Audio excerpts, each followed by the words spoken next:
بسم اللہ الرحمن الرحیم۔ گزشتہ درس میں 5واں سپارہ ختم ہو گیا تھا۔ آج یہ 6واں سپارہ جو ہے شروع کریں گے۔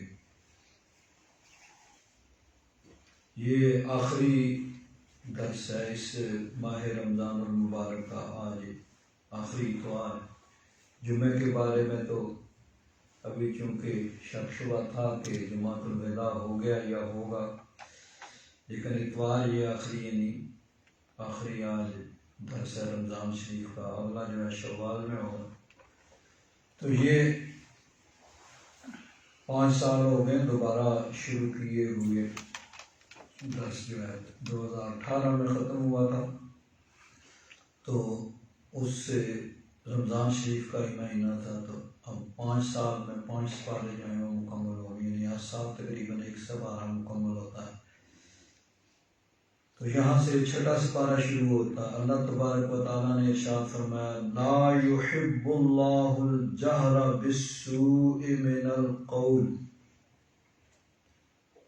اللہ تبارک و تعالیٰ پسند نہیں فرماتا الجہر، اونچی آواز سے، بالسوء من القول، کوئی بری بات کہنا، یعنی بری بات کہنا ہر حال میں برا ہے، لیکن اس کا اعلان کرنا، اس کو بلند آواز سے کہنا، یہ اور برا ہے۔ الا من ظلم، ہاں جس پر ظلم کیا جائے۔ اب اس کی تفصیل میں علماء نے فرمایا ہے کہ کسی کے بارے میں کوئی بھی ناپسندیدہ بات کہنا وہ درست نہیں ہے کسی دوسرے کے بارے میں۔ ہاں اس سے استثناء کیا گیا ہے کہ جس پر ظلم ہو وہ قاضی کے پاس جا کر اپنا حق وصول کرنے کے لیے اس کے بارے میں کہہ سکتا ہے کہ اس نے یہ کیا، اس نے وہ کیا، اس نے یوں ظلم کیا۔ تو یہاں اس کا استثناء کیا گیا، بلا ضرورت کسی کے متعلق بات کرنا، جیسا کہ عام طور پر ہماری عادت ہوتی ہے کہ جہاں بیٹھتے ہیں کسی کے بارے میں شروع کرتے ہیں، وہ ایسا ہے، وہ ایسا ہے۔ یہ چیز ممنوع ہے۔ ہاں جہاں ضرورت ہو وہاں پہ اس کے عیوب کو بیان کیا جا سکتا ہے، جیسا کہ احادیث مبارکہ کے راویوں کے بارے میں محدثین نے کہا کہ فلاں بھول جاتا تھا، فلاں جھوٹ بولتا تھا۔ تو یہ چیزیں بوقت ضرورت، بقدر ضرورت ان کی اجازت ہوتی ہے۔ اس آیت کے شان نزول میں مفسرین کرام نے، محدثین نے ایک حدیث پاک لکھی ہے۔ حضرت سعید بن مسیب رضی اللہ تعالیٰ عنہ فرماتے ہیں، رسول اللہ صلی اللہ تعالیٰ علیہ وسلم تشریف فرما تھے اور آپ کے ساتھ آپ کے صحابہ بھی جلوہ گر تھے۔ حضور کی بارگاہ میں صحابہ کرام موجود تھے، حضور کا دیدار کر رہے تھے، حضور کی زیارت سے مشرف ہو رہے تھے، اور حضور نبی کریم صلی اللہ علیہ وسلم کے ارشادات سننے کی سعادت حاصل کر رہے تھے۔ ایک شخص نے حضرت صدیق اکبر رضی اللہ تعالیٰ عنہ کو کوئی نامناسب بات کہی، ان کو تکلیف پہنچائی۔ حضرت صدیق اکبر خاموش رہے۔ پھر ان کو دوسری دفعہ اس نے ایسے ہی وہی بات کی، اس طرح کی بات کی اور ان کو تکلیف پہنچائی۔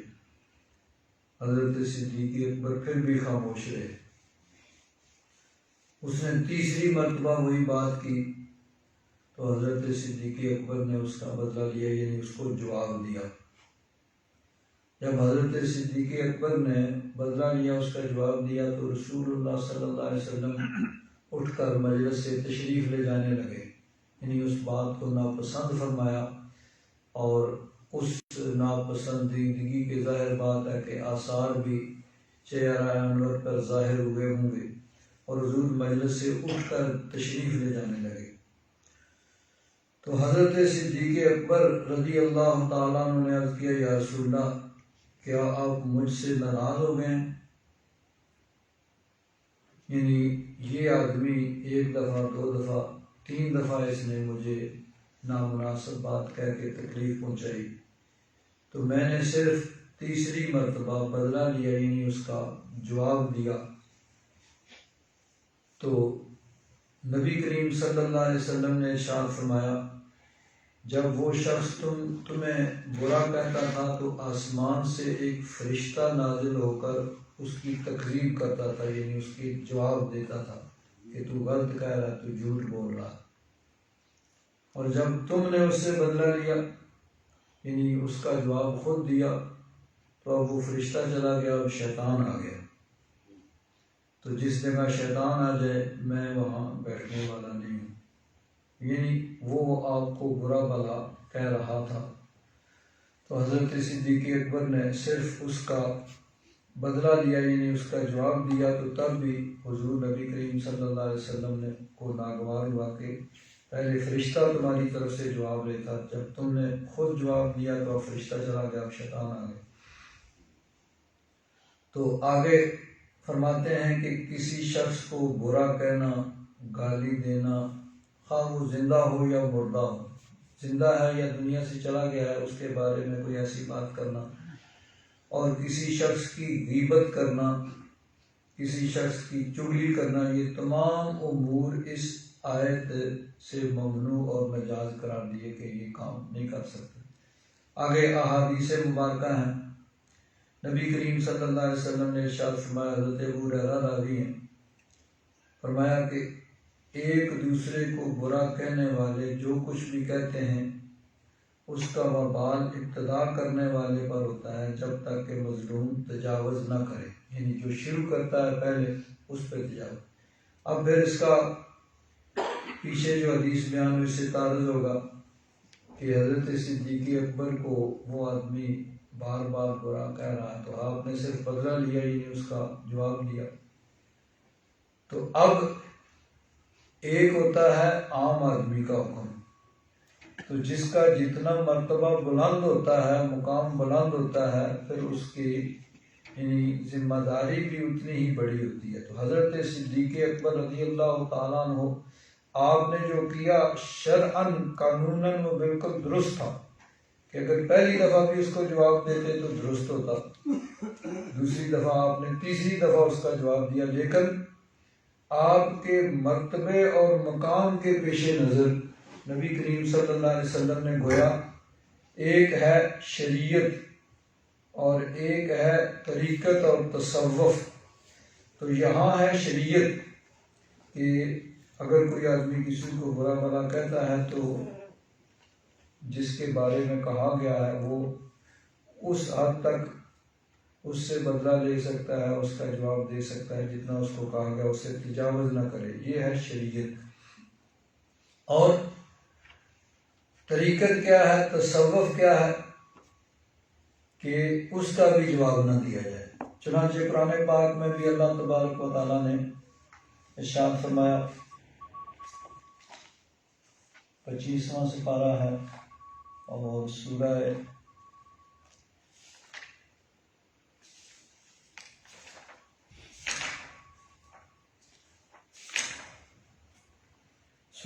الشورى، اللہ تبارک و تعالیٰ نے ارشاد فرمایا وَجَزَاءُ سَيِّئَةٍ سَيِّئَةٌ مِثْلُهَا، کہ اگر کسی پہ ظلم ہوتا ہے تو اس کی جزا اسی کے برابر، یعنی وہ اس کا بدلہ اس کے برابر لے سکتا ہے۔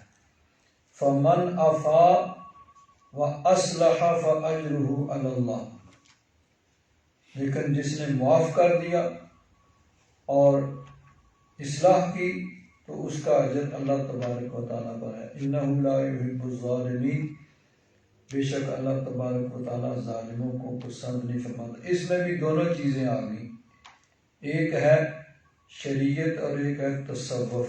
شریعت کیا ہے، وَجَزَاءُ سَيِّئَةٍ سَيِّئَةٌ مِثْلُهَا، کہ برائی اور زیادتی ظلم اس کا بدلہ اس کی مثل۔ یعنی اتنا وہ بدلہ لے سکتا ہے۔ لیکن آگے ہے تصوف اور طریقت، فمن عفا و اصلح فاجرہ علی اللہ، جو معاف کر دے اور اصلاح کرے اس کا اجر اللہ تبارک و تعالیٰ پر۔ آگے فرمایا وَلَمَنِ انتَصَرَ بَعْدَ ظُلْمِهِ فَأُولَٰئِكَ مَا عَلَيْهِم مِّن سَبِيلٍ، جو ظلم کے بعد بدلہ لیتا ہے، یعنی اس پہ ظلم ہو تو وہ اس کے برابر بدلہ لے تو ان پہ کوئی حرج نہیں ہے۔ إِنَّمَا السَّبِيلُ عَلَى الَّذِينَ يَظْلِمُونَ النَّاسَ، بے شک حرج ان پہ ہے کہ جو لوگوں پہ ظلم کرتے ہیں، وَيَبْغُونَ فِي الْأَرْضِ بِغَيْرِ الْحَقِّ، اور زمین میں ناحق بغاوت کرتے ہیں، أُولَٰئِكَ لَهُمْ عَذَابٌ أَلِيمٌ، ان کے لیے دردناک عذاب ہے۔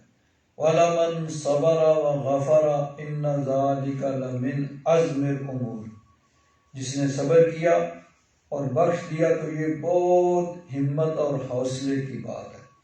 تو شریعت یہ ہے کہ جس پر ظلم کیا جائے وہ اس کے برابر بدلہ لے، جس کا اس میں ذکر ہے کہ ایک دوسرے کو برا کہنے والے میں جو کہتے ہیں ان کا وبال ابتدا کرنے والے پر ہوتا ہے جب تک کہ مظلوم تجاوز نہ کرے۔ لیکن حضرت صدیق اکبر کو جو آپ نے سکھایا وہ تصوف اور طریقت ہے اور آپ کے مرتبے اور مقام کے مطابق ہے۔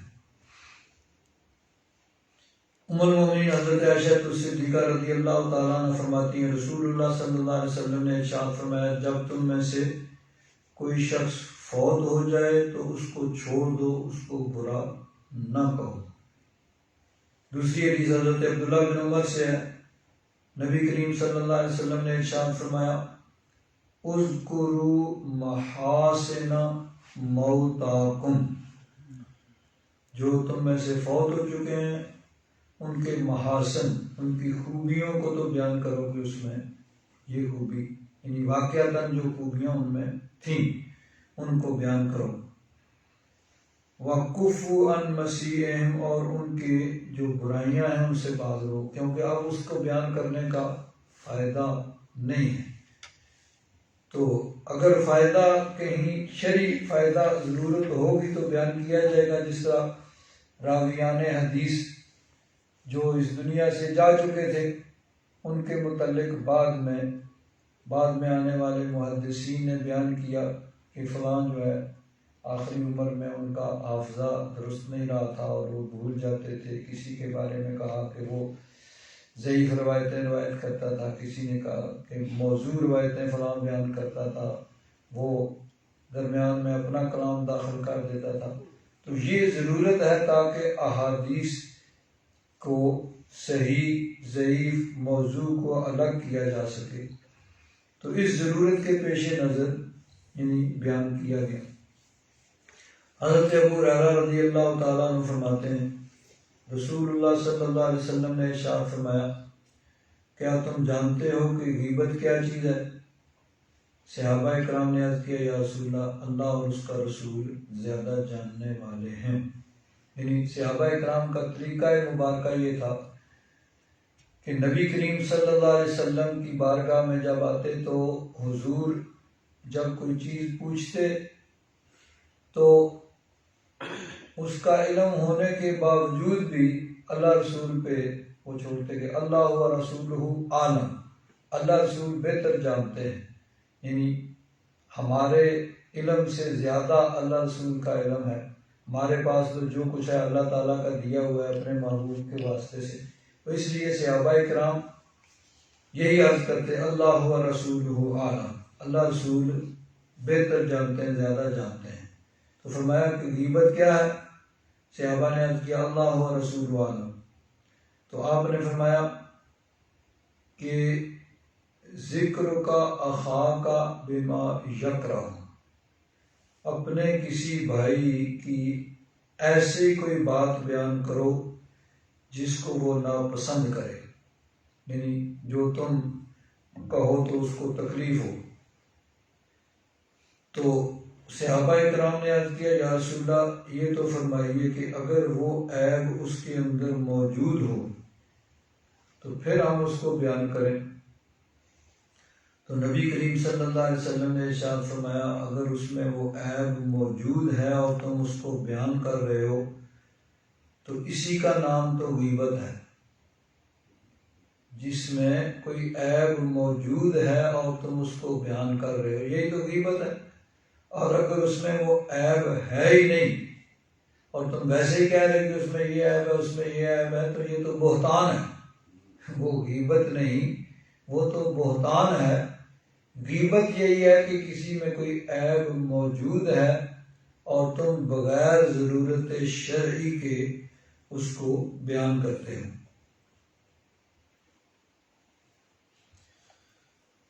حضرت انس بن مالک رضی اللہ تعالیٰ عنہ راوی ہیں، فرماتے ہیں حضور نبی کریم صلی اللہ علیہ وسلم نے ارشاد فرمایا جب مجھے معراج کرائی گئی تو میرا ایک قوم کے پاس سے گزر ہوا جن کے ناخن جو تھے یہ پیتل کے بنے ہوئے تھے، جس سے وہ اپنے چہروں اور سینوں کو کھرچ رہے تھے۔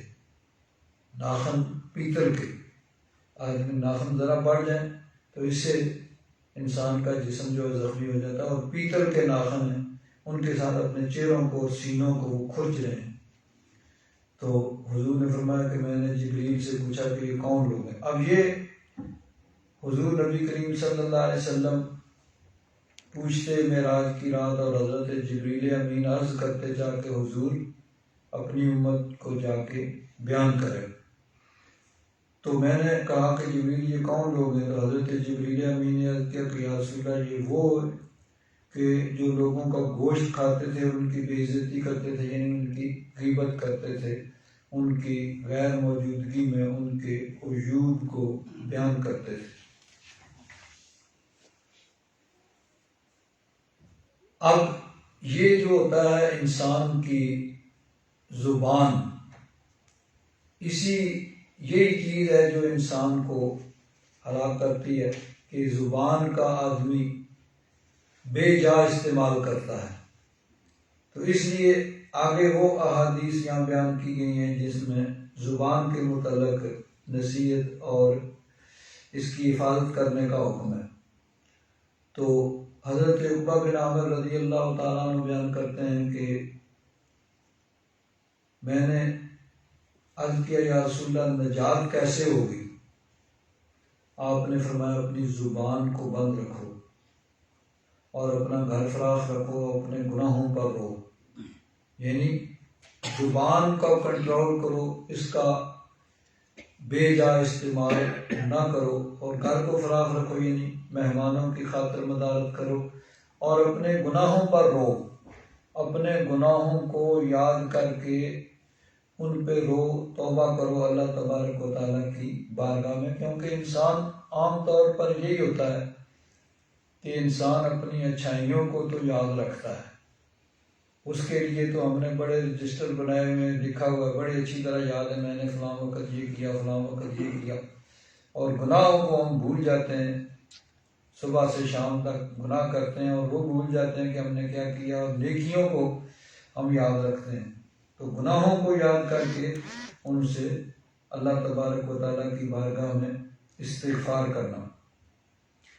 حضرت ابو سعید خدری رضی اللہ تعالیٰ عنہ راوی ہیں، رسول اللہ صلی اللہ علیہ وسلم نے ارشاد فرمایا کہ جب ابن آدم صبح کرتا ہے، یعنی ہر آدمی جب صبح ہوتی ہے تو اس کے تمام اعضاء زبان سے کہتے ہیں کہ تو ہمارے متعلق اللہ تبارک و تعالیٰ سے ڈر، کیونکہ ہم تیرے ساتھ ہیں، اگر تو سیدھی رہی تو ہم سیدھے رہیں گے، اور اگر تو ٹیڑھی ہوگی تو ہم ٹیڑھے ہو جائیں گے۔ تو یعنی زبان ہی جو کچھ کرتی ہے پھر آگے پورے جسم کو اس کا خمیازہ جو ہے وہ بھگتنا پڑتا ہے۔ آگے حدیث پاک حضرت نعمان بن بشیر رضی اللہ تعالیٰ عنہ وہ راوی ہیں، رسول اللہ صلی اللہ علیہ وسلم نے ارشاد فرمایا کہ انسان کے جسم میں ایک گوشت کا ٹکڑا ہے، اگر وہ درست ہو تو سارا جسم درست رہتا ہے، اور اگر وہ بگڑ جائے، فاسد ہو جائے تو سارا جسم فاسد ہو جاتا ہے۔ سنو وہ دل ہے انسان کا. تو دل سیدھا رہے تو جسم سیدھا رہے گا، اور اگر دل بگڑ جائے تو پھر سارا. لیکن اب یہاں پھر آگے سوال پیدا ہوتا ہے. یہ حضرت علامہ غلام رسول سعیدی صاحب نے یہ سوال کر کے پھر آگے اس کا جواب دیا کہ 2 حدیثیں ہم نے یہاں ابھی پڑھی ہیں. پہلی میں یہ ہے کہ صبح صبح سارے اعضاء زبان سے کہتے ہیں کہ تو اللہ سے ڈر اور کوئی ایسا کام نہ کر جس کی وجہ سے ہمیں مصیبت پڑے. کہ تو کوئی الٹی سیدھی بات کر دے گی تو سارا جسم پھر اس کا خمیازہ بھگتے گا. تو اگر تو سیدھی رہی تو ہم سیدھے رہیں گے، اگر تو ٹیڑھی ہوگی تو ہم ٹیڑھے ہو جائیں گے. دوسری میں حضور نے فرمایا کہ جسم میں ایک گوشت کا ٹکڑا ہے، وہ درست ہو جائے تو سارا جسم درست رہتا ہے، اور اگر وہ فاسد ہو جائے تو سارا جسم فاسد ہو جاتا ہے، اور وہ دل ہے. تو ایک میں یہ ہے کہ زبان اگر ٹیڑھی ہو تو جسم پہ مصیبت آتی ہے، اور دوسرا ہے کہ دل بگڑ جائے تو سارا. تو فرماتے ہیں کہ اس میں کوئی تعارض نہیں ہے. اصل تو جو جسم کا سربراہ ہے وہ دل ہی ہے. اسی لیے دیکھیے باقی جو اعضاء ہیں ان میں کوئی تھوڑی بہتی انسان کو پرابلم ہو تو چلتا رہتا ہے، لیکن دل جب تک چل رہا ہے انسان چل رہا ہے، دل بند سارا کچھ ختم. تو یہ اصل تو وہی ہے، لیکن اس کی ترجمان آگے زبان ہے. انسان کے دل میں بات آتی ہے اور پھر دل تو نہیں بولتا، بولتی تو زبان ہے. تو اشارہ دل کی طرف سے ہوتا ہے اور آگے پھر چلتی زبان ہے. تو دونوں درست ہیں، یعنی دل اور زبان. لیکن بات تو زبان نے کرنی ہے، تو زبان کی وجہ سے پھر انسان پہ جو کچھ ہے. ایک حدیث پاک میں نبی کریم صلی اللہ علیہ وسلم نے ارشاد فرمایا کہ کون ہے جو میرے لیے اس کا ضامن ہو کہ یعنی 2 چیزوں کی مجھے ضمانت دو. تو فرمایا کہ میں تمہیں جنت کی ضمانت دیتا ہوں. 2 چیزوں کی تم مجھے ضمانت دے دو، میں تمہیں جنت کی ضمانت دیتا ہوں. اور وہ 2 چیزیں کون سی ہیں؟ ایک تو ہے انسان کی زبان اور ایک ہے شرمگاہ. ان دونوں کی مجھے ضمانت دو کہ ان کا ناجائز تم استعمال نہیں کرو گے تو میں تمہیں جنت کی ضمانت دیتا ہوں. زبان جو ہے انسان بے جا استعمال کرتا ہے اور اس کی وجہ سے دنیا میں بھی مصیبتیں آتی ہیں، آخرت میں بھی آئیں گی. اسی طرح انسان کی شرمگاہ ہے. یہ دیکھیے اسلام ایک فطری مذہب ہے جس میں کوئی غیر فطری نہیں ہے کہ جو انسان کی فطرت کے خلاف ہو. اللہ تبارک و تعالیٰ نے ہر مرد اور عورت میں شہوت کا جذبہ رکھا ہے، اور اس جذبے کی تسکین کے لیے اللہ تبارک و تعالیٰ نے ایک جائز طریقہ بھی بتا دیا کہ یہ جائز طریقہ ہے جس طریقے سے تم اپنے اس شہوت کے جذبے کی تسکین کر سکتے ہو، اس کو پورا کر سکتے ہو. اور وہ طریقہ ہے نکاح کا. نکاح کے ذریعے، کیونکہ مرد عورت دونوں میں یہ شہوت کا جذبہ رکھا ہے اللہ تعالیٰ نے، اور نکاح کو جائز طریقہ بتایا اس کو. اور اس کے علاوہ اللہ تبارک و تعالیٰ نے فرمایا فَمَنِ ابْتَغَىٰ وَرَاءَ ذَلِكَ، اس کے علاوہ اور کوئی طریقہ جس طریقے سے وہ شہوت کو پورا کرے گا تو فَمَنِ ابْتَغَىٰ وَرَاءَ ذَلِكَ، اس کے بعد پھر جو ہے وہ سب ناجائز اور حرام میں آئے گا.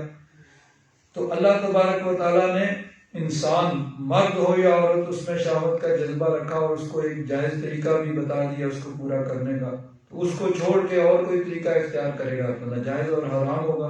حضور نے فرمایا کہ 2 چیزوں کی تم مجھے ضمانت دے دو کہ ان کا ناجائز اور بے جا استعمال نہیں ہوگا، زبان اور شرمگاہ کا، میں تمہیں جنت کی ضمانت دیتا ہوں.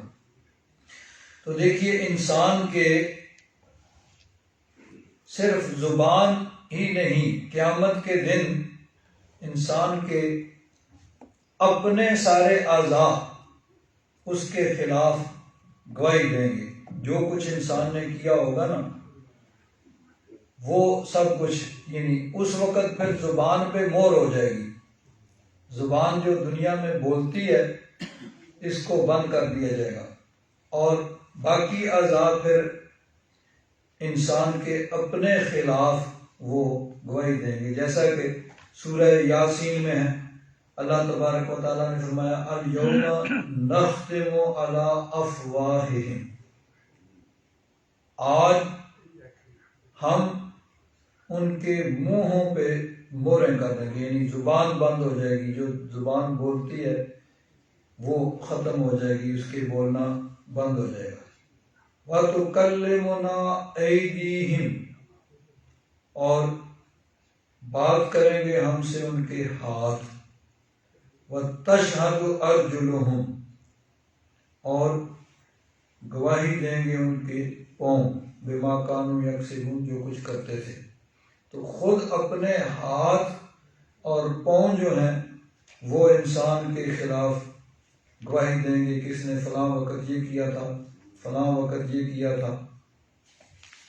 دوسری آیہ مبارکہ میں سورہ حامیم السجدہ 24ویں سپارے میں اللہ تبارک و تعالیٰ نے ارشاد فرمایا وَيَوْمَ يُحْشَرُ أَعْدَاءُ اللَّهِ إِلَى النَّارِ فَهُمْ يُوزَعُونَ، کہ جب اللہ کے دشمن اکٹھے کیے جائیں گے جہنم کی طرف تو پھر ان کی تقسیم ہوگی، الگ الگ ان کے گروہ بنائے جائیں گے. حَتَّى إِذَا مَا جَاءُوهَا، جب وہاں پہنچ جائیں گے شَهِدَ عَلَيْهِمْ سَمْعُهُمْ وَأَبْصَارُهُمْ وَجُلُودُهُمْ بِمَا كَانُوا يَعْمَلُونَ، تو اس وقت ان کے کان اور ان کی آنکھیں اور ان کی جلدیں، یعنی جسم کے باقی سارے اعضاء، جس طرح دوسری جگہ فرمایا کہ ہاتھ اور پاؤں گواہی دیں گے، تو سارے اعضاء ان کے خلاف وہ گواہی دیں گے. شاہدہ علیہم، شاہدہ یشہد کا معنی ہوتا ہے گواہی دینا، اور جب شاہدہ کے بعد لام آئے گا تو اس کا معنی ہوگا کسی کے حق میں گواہی دینا، اور جب الا آئے تو اس کا معنی ہوتا ہے کسی کے خلاف. تو شاہدہ علیہم، ان کے خلاف گواہی دیں گے، سمعہم، ان کے کان، وابصارہم، اور ان کی آنکھیں، وجلودہم، ان کے جلدیں، یعنی باقی جسم کے اعضاء، بما کانوا یعملون، جو کچھ وہ کیا کرتے تھے، جو کچھ دنیا میں کیا ہے اپنے ہی اعضاء گواہی دیں گے. اب یہ الگ الگ چونکہ مواقع ہوں گے. وہ جو موقع ہے جس کا سورہ یاسین میں بیان ہے کہ زبان پر تو مہر ہو جائے گی، منہ پہ مہر لگ جائے گی، زبان نہیں بول سکے گی، تو ہاتھ بولیں گے اور پاؤں گواہی دیں گے. تو یہاں جب جسم کے اعضاء گواہی دیں گے وَقَالُوا لِجُلُودِهِمْ لِمَا شَهِدتُمْ عَلَيْنَا، اس وقت وہ خود ہی اپنے اعضاء سے کہیں گے کہ تم نے ہمارے خلاف گواہی کیوں دی. قَالُوا أَنْطَقَنَا اللَّهُ الَّذِي أَنْطَقَ كُلَّ شَيْءٍ، اس وقت جسم کے اعضاء کہیں گے کہ ہمیں بولنے کی طاقت اللہ تعالیٰ نے دی ہے، جس نے ہر شے کو بولنے کی طاقت دی. لیکن دنیا میں اللہ تبارک و تعالیٰ نے انسان کے جسم کا اپنا اپنا ایک مصرف اور اپنی اپنی ایک ڈیوٹی لگائی ہے کہ ہاتھ کا کام پکڑنا ہے، پاؤں سے چلنا ہے، آنکھ کا کام دیکھنا ہے، کان کا کام سننا ہے، ناک سنتی ہے، دل و دماغ جو ہیں وہ یعنی وہ سمجھتے ہیں، منصوبہ بندی ہوتی ہے زبان سے اور دماغ کے ذریعے. وہ یعنی دل سربراہ ہے، دل کی طرف سے ہاتھ کو اشارہ ہوتا ہے تو ہاتھ ہلتا ہے، پاؤں کو حکم ہوتا ہے تو پاؤں چلتا ہے، کان کو حکم ہوتا ہے کان سنتا ہے، آنکھ کو حکم ہوتا ہے آنکھ دیکھتی ہے. یعنی اللہ تبارک و تعالیٰ نے یہ ایک سسٹم رکھا ہے. تو یہاں پہ بولنے کا کام صرف زبان کے ذمہ ہے، ہاتھ نہیں بول سکتے، ان کا اپنا کام ہے. لیکن بروز قیامت اس وقت کسی وقت تو زبان پہ مہر ہو جائے گی اور باقی بولیں گے، اور کسی وقت یعنی یہاں پہ وہ بھی بول سکے گی لیکن باقی بولیں گے، گواہی دیں گے، تو پھر وہ اپنے ہی جسموں سے کہیں گے بھئی تم نے ہمارے خلاف گواہی کیوں دی. قالوا انطقنا اللہ الذی انطق کل شیء، تو وہ جسم کے اعضاء کہیں گے کہ ہمیں اس رب ذوالجلال نے بولنے کی طاقت دی، جس نے ہر شے کو بولنے کی طاقت دی۔ وَهُوَ خَلَقَكُمْ أَوَّلَ مَرَّةٍ وَإِلَيْهِ تُرْجَعُونَ، اور اسی نے تمہیں پہلا پیدا کیا، اسی کی بارگاہ میں تم اب حاضر ہو۔ وَمَا كُنْتُمْ تَسْتَطِيعُونَ أَن يَشْهَدَ عَلَيْكُمْ سَمْعُكُمْ وَلَا أَبْصَارُكُمْ وَلَا جُلُودُكُمْ، تمہارا یہ خیال نہیں تھا کہ تمہارے اپنے ہی اعضاء تمہارے خلاف گواہی دیں گے، تمہارے کان، تمہاری آنکھیں، تمہارے جسم کے باقی اعضاء۔ وَلَكِنْ ظَنَنْتُمْ أَنَّ اللَّهَ لَا يَعْلَمُ كَثِيرًا مِّمَّا تَعْمَلُونَ، تم تو دنیا میں یہ سمجھتے تھے کہ تمہارے کاموں کی رب کو خبر ہی نہیں ہے، پتہ ہی نہیں ہے، کسی کو پتہ ہی نہیں، تو تم تو یہ سمجھتے تھے کہ ان اللہ لا یعلم کثیرا مما تعملون، تمہارے بہت سے کاموں کی اللہ تعالیٰ کو خبر ہی پتہ ہی نہیں ہے۔ وَذَلِكُمْ ظَنُّكُمُ الَّذِي ظَنَنْتُمْ بِرَبِّكُمْ أَرْدَاكُمْ، اور یہی تمہارا گمان جو ہے، جو تم نے اپنے رب کے بارے میں کیا کہ تمہارا رب تمہارے کاموں سے بے خبر ہے، جانتا نہیں ہے، اسی نے تمہیں ہلاک کر دیا۔ ارداکم، اسی چیز نے تمہیں ہلاک کیا۔ فَأَصْبَحْتُم مِّنَ الْخَاسِرِينَ، پس تم نقصان اٹھانے والوں میں۔ اب دیکھیے ہمارا ایمان اور یقین ہے کہ اللہ تبارک و تعالیٰ سب جانتا ہے، لیکن جب ہم غلط کام کرتے ہیں تو اس وقت یہ ایمان، اس کو ہم پیچھے چھوڑتے ہیں۔ تبھی تو غلط کام انسان کرتا ہے نا، کہ جب اس چیز کو انسان نظر انداز کرتا ہے کہ اللہ تعالیٰ دیکھ رہا ہے، اللہ تعالیٰ کی بارگاہ میں حاضر ہونا ہے، جواب دینا، تو اس وقت جسم کے اعضاء کہیں گے یہ جو تم نے رب ذوالجلال کے بارے میں خیال کیا تھا، گمان کیا تھا، اسی نے تمہیں ہلاک کیا۔ فَأَصْبَحْتُم مِّنَ الْخَاسِرِينَ، پس تم نقصان اٹھانے والے ہوگے۔ فَإِن يَصْبِرُوا فَالنَّارُ مَثْوًى لَّهُمْ وَإِن يَسْتَعْتِبُوا فَمَا هُم مِّنَ الْمُعْتَبِينَ، آگے فرمایا کہ صبر کریں تو پھر بھی جہنم ہے، تو اگر وہ منانا چاہیں تو نہیں منائے جائیں۔ تو جسم کے اپنے اعضاء ہی اس وقت انسان کے، اور یہ بھی یاد رکھیں، ایک اور چیز کا اس میں اضافہ کروں کہ دنیا میں بہت سے لوگ ہیں جو انسان کو گمراہ کرتے ہیں، اس کی گمراہی کا سبب بنتے ہیں، خود بھی گمراہ ہوتے ہیں، پھر آگے دوسروں کو گمراہ کرتے ہیں۔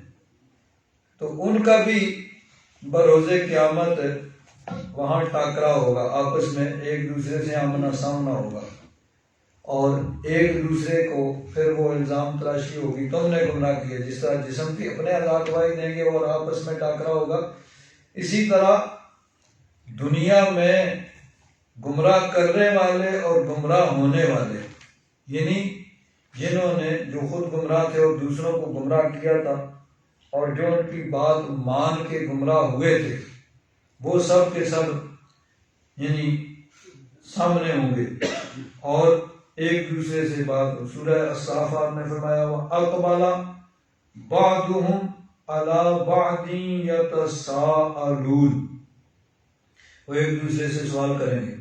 قالوا انکم کنتم تأتوننا عن الیمین، وہ کہیں گے کہ تم دنیا میں قسمیں کھاتے تھے۔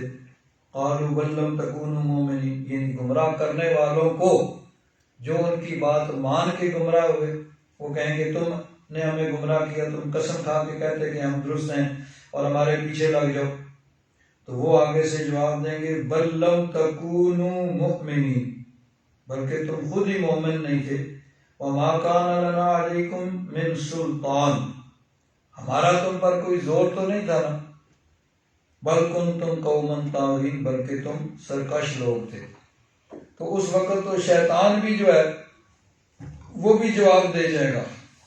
شیطان جہنم کے اندر، بعض احادیث میں ہے کہ شیطان کے لیے ایک تخت بچھایا جائے گا اور اس تخت پہ وہ بیٹھے گا، اور قرآن پاک میں ارشاد فرمایا وقال الشیطان لما قضی الامر، جب تمام معاملات ختم ہو جائیں گے، یعنی جنتی جنت میں چلے جائیں گے، جہنمی اور جہنم کے اندر سے وہی لوگ رہ جائیں گے جنہوں نے ہمیشہ ہمیشہ جہنم میں رہنا ہے۔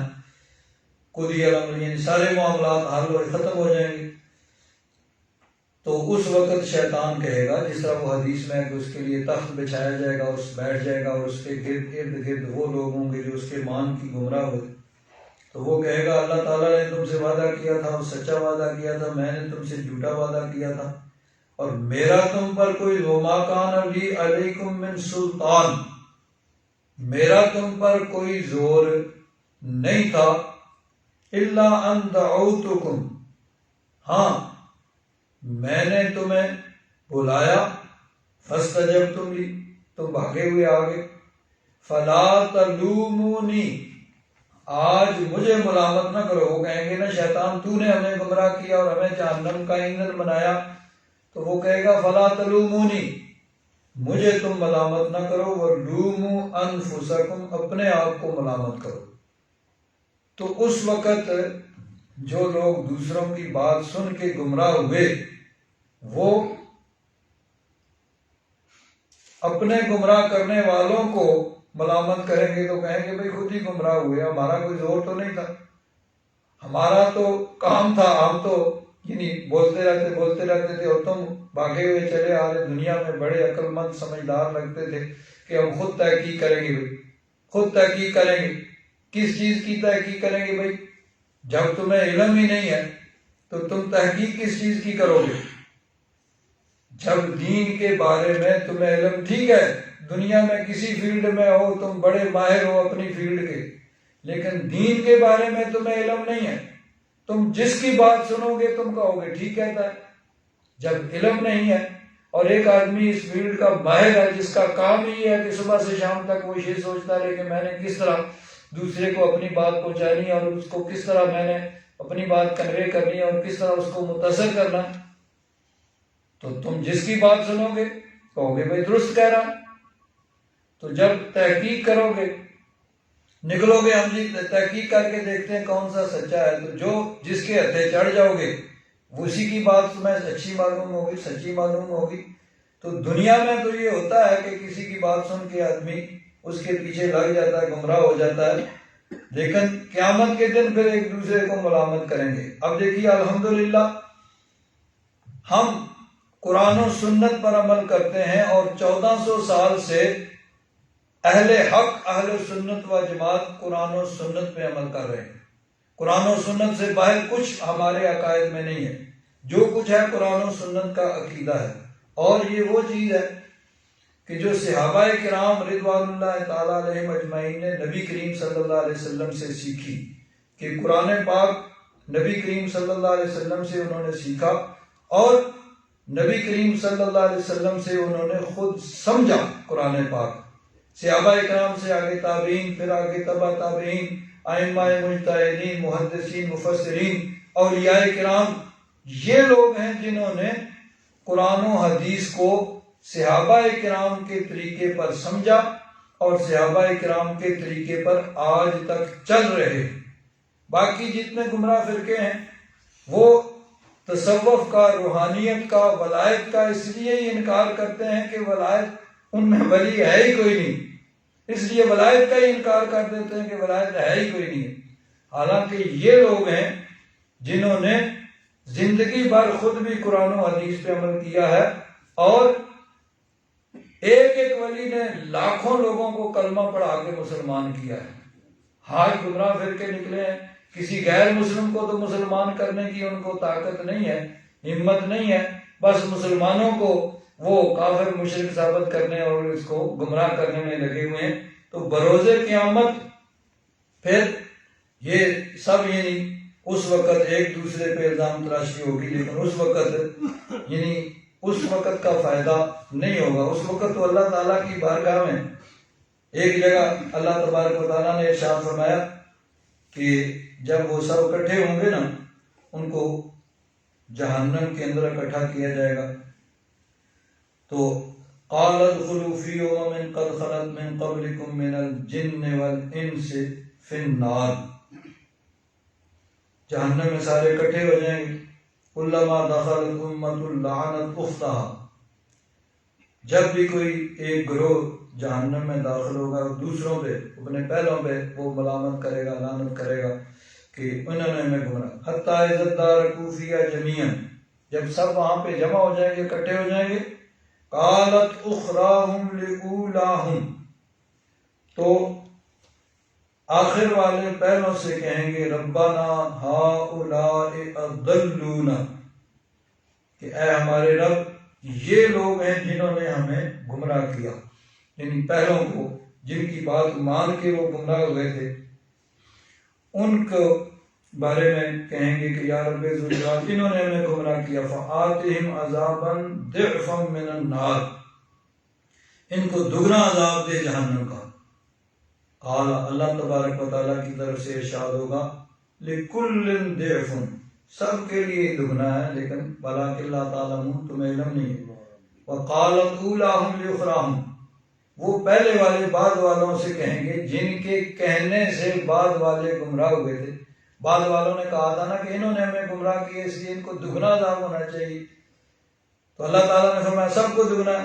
اب پہلے والے بولیں گے اور بعد والوں سے کہیں فما کان لکم علینا من فضل، تم پہ ہمیں کوئی بڑائی تو نہیں ہے نا، فذوقوا العذاب بما کنتم تکسبون، اپنے کرتوتوں کا آپ مزہ چکھو کہ ہم نے کہا تم مان لیا، تم پیچھے لگے۔ تو وہاں پہ ایک دوسرے کا الزام، لیکن اس کا کوئی فائدہ نہیں ہوگا۔ دنیا میں انسان بعض اوقات یہ ہوتا ہے کہ اپنے آپ کو بڑا عقل مند سمجھتا ہے اور وہی عقل اس پہ الٹی پڑ جاتی ہے کہ میں بڑا عقل مند ہوں جی، میں تحقیق کروں گا، تو وہی عقل الٹی پڑی جاتی ہے کہ کسی گمراہ کے ہاتھے چڑھ جاتا ہے اور وہ گمراہ ہو جاتا ہے۔ بعض کو علم مار جاتا ہے کہ میں بڑا پڑھا لکھا ہوں جی، میں تحقیق کروں گا۔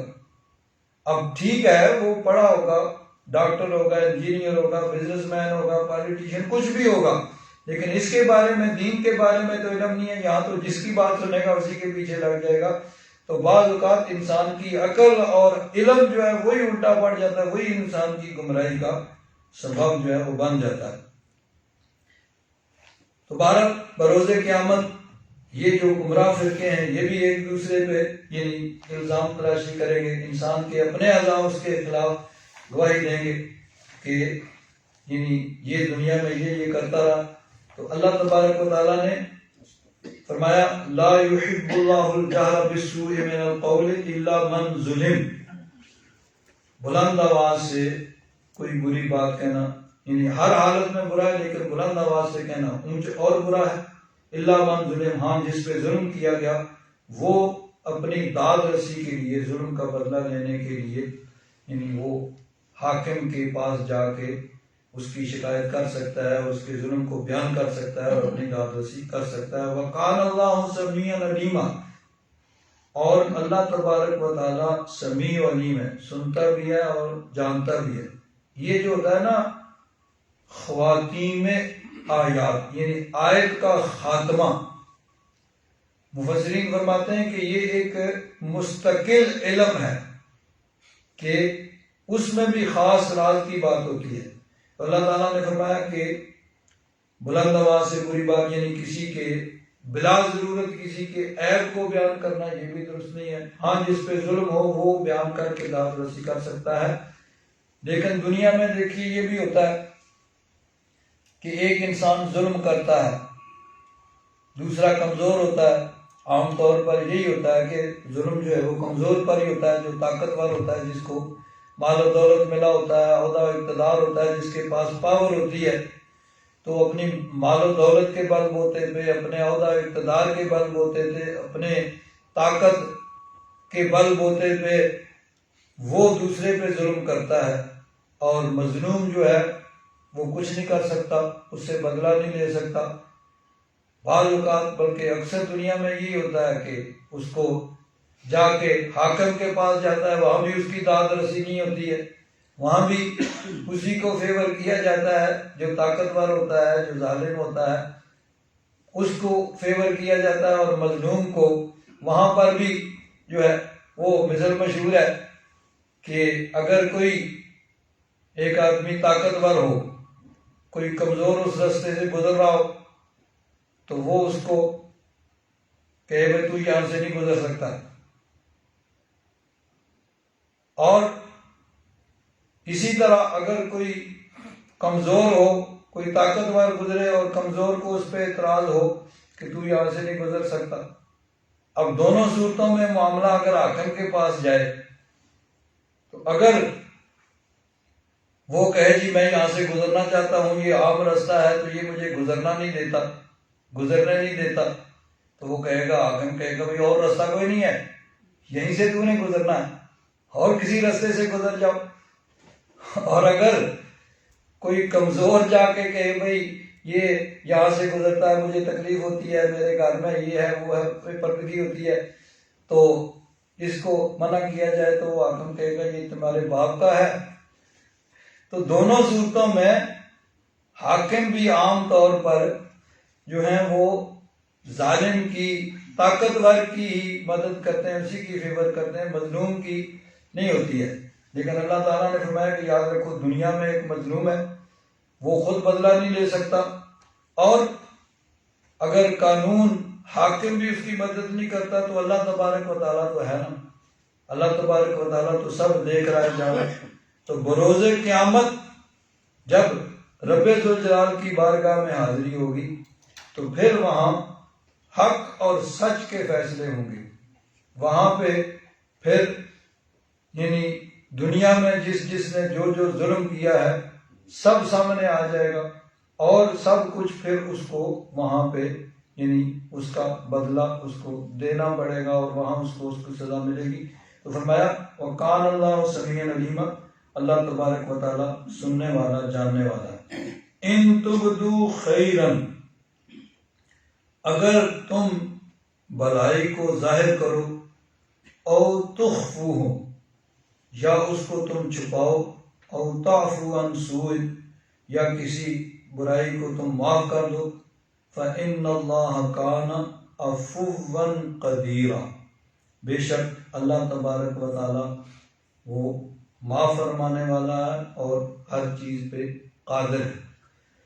تو انسان بھلائی، ان تبدو خیرا او تخفو، اگر تم بھلائی کو ظاہر کرو یا چھپاؤ، تو موقع کے مطابق ہوتا ہے کہ انسان جو ہے وہ اچھائی کو ظاہر کرے یا اس کو چھپائے۔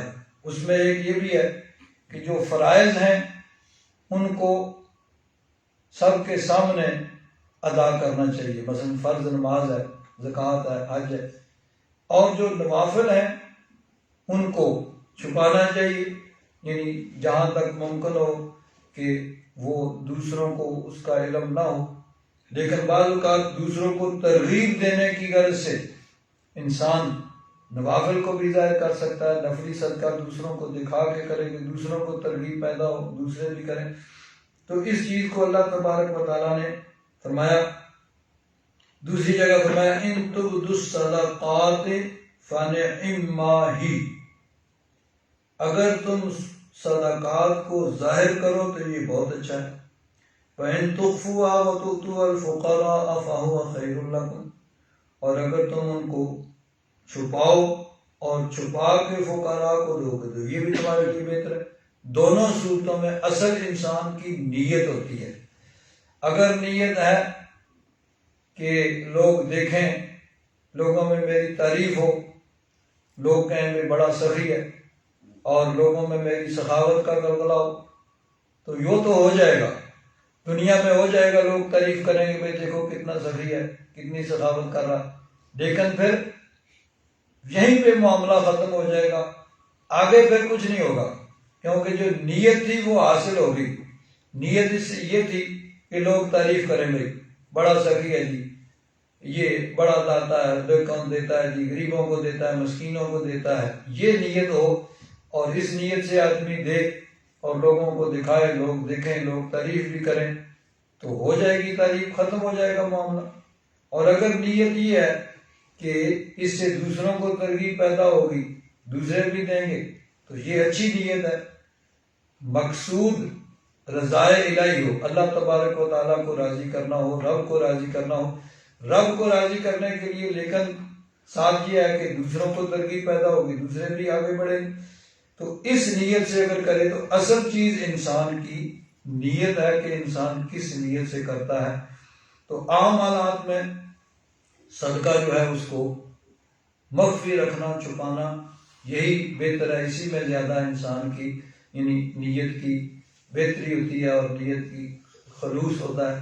ایک حدیث پاک میں نبی کریم صلی اللہ علیہ وسلم نے ارشاد فرمایا کہ سبعۃ یظلھم اللہ یوم القیامۃ یوم لا ظل الا ظلہ، کہ 7 قسم کے لوگ ایسے ہوں گے کہ جن کو بروز قیامت اللہ تبارک و تعالیٰ اپنے سائے یعنی اپنے عرش کے سائے میں جگہ عطا فرمائے گا کہ جس دن اور کوئی سایہ نہیں ہوگا، اور کہیں کوئی سایہ نہیں ہوگا۔ تو اس وقت اللہ تبارک و تعالیٰ کچھ لوگوں کو یعنی کچھ ایسے گروہ ہوں گے، کچھ ایسی کیٹاگریز کے لوگ ہوں گے جن کو اللہ تبارک و تعالیٰ اپنے عرش کے سائے کے نیچے جگہ عطا فرمائے گا۔ وہ بروز قیامت کے 50,000 برس کا وہ دن جس میں سورج سبا نیزے پہ ہوگا، تو اس وقت اللہ تبارک و تعالیٰ کچھ لوگوں کو اپنے سائے یعنی اپنے عرش کے سائے کے نیچے جگہ عطا فرمائے گا۔ تو ان 7 میں سے ایک فرمایا کہ جس نے صدقہ کیا، اور صدقہ یوں کیا کہ دائیں ہاتھ سے دیا تو بائیں کو خبر نہ ہوئی، یعنی اس طرح چھپایا کہ نہ تو اس کا یعنی اعلان کیا کہ نہ کسی کو بتایا، خاموشی سے کسی ضرورت مند کو دے دیا کہ اس کی ضرورت پوری ہو جائے۔ تو یہ چیز جو ہے کہ فرمایا کہ جو اس طرح صدقہ کرے کہ لا یعلم شمالہ ما تنفق یمینہ، کہ بائیں ہاتھ کو خبر نہ ہو، یہ ایک محاورہ ہے، یعنی دونوں ہاتھ ہیں، تو اس طرح دیا کہ کسی کو یعنی اس نے بتایا بھی نہیں، ایک ضرورت مند تھا اس کی ضرورت پوری کر دی۔ تو فرمایا کہ ایسے لوگوں کو بروز قیامت اللہ تبارک و تعالیٰ اپنے عرش کے سائے کے نیچے جگہ عطا فرمائے گا۔ اور یہ چیز بڑی اہم ہے کہ انسان اگر ریاکاری دکھلاوے کی نیت سے خرچ کرتا ہے تو اس کا فائدہ نہیں ہے، اور اگر خرچ کرنے کے بعد کسی ضرورت مند کی ضرورت پوری کرنے کے بعد بھی پھر بیان کرے لوگوں کے سامنے، تو اس چیز سے بھی یعنی اس کا اجر جو ہے وہ ضائع ہو جائے گا۔ اللہ تعالیٰ نے ارشاد فرمایا الذین ينفقون اموالهم فی سبیل اللہ ثم لا یتبعون ما انفقوا، کہ جو اللہ کی راہ میں اپنے مال خرچ کرتے ہیں پھر اس کا پیچھا نہیں کرتے ہیں اپنے خرچ کیے کا، منم ولا اذن، نہ تو اس پہ احسان جتلاتے ہیں کہ میں نے فلاں وقت تمہارے ساتھ یہ بھلائی کی تھی، یہ نیکی کی تھی، اور نہ تکلیف پہنچا کے، لہم اجرہم عند ربہم، ان کے لیے اجر ہے ان کے رب کے پاس، ولا خوف علیہم ولا هم یحزنون، ان پر کوئی خوف اور غم نہیں ہے۔ تو عام حالات میں صدقہ جو ہے اس کو مخفی رکھنا ہی بہتر ہے، لیکن ضرورتاً اس کو ظاہر بھی کیا جا سکتا ہے۔ الحمدللہ رب العالمین، والصلاۃ والسلام علی حبیبہ سیدنا و مولانا محمد وعلی آلہ واصحابہ اجمعین۔ اللہم انک عفو کریم تحب العفو فاعف عنا یا غفور یا غفور یا غفور۔ صلی اللہ تعالی علی حبیبہ سیدنا و مولانا محمد وعلی آلہ واصحابہ